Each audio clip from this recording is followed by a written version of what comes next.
Ертеде бір ауылда мейірімді кішкентай қыз өмір сүріпті. Оны бәрі қызыл телпек деп атайтын. Бір күні анасы тәтті бәліш пісіріп, оны әжесіне апарып беруін тапсырады. Қызым, мына себетті әжеңе апарып бер.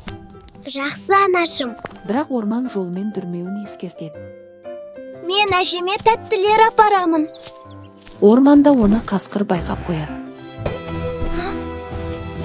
Қайда бара жатырсың, қызым? Әжеме тәтті апарып бара жатырым. Алдымен әжесіне барайын, сосын қызды да ұстаймын. Қасқыр қызыл телпектен бұрын барып, әжесін жасырып, киімін киіп төсегіне жатып алады.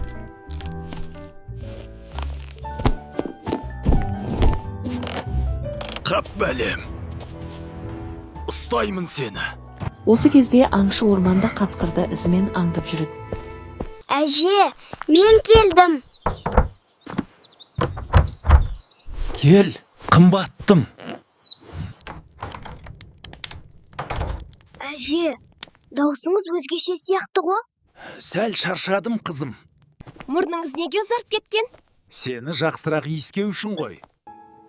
Құлағыңыз неге сондай ұзын?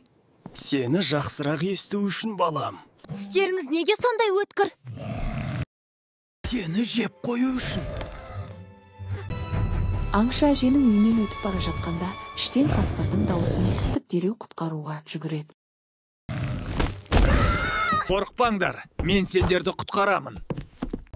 Осылайша аңшы әже мен қызыл телпекті құтқарып, қасқырды қуып жібереді. Осымен ертегіміз аяқталды. Балалар, аналарының айтқанын тыңдап, орманда жалғыз жүрмеңдер.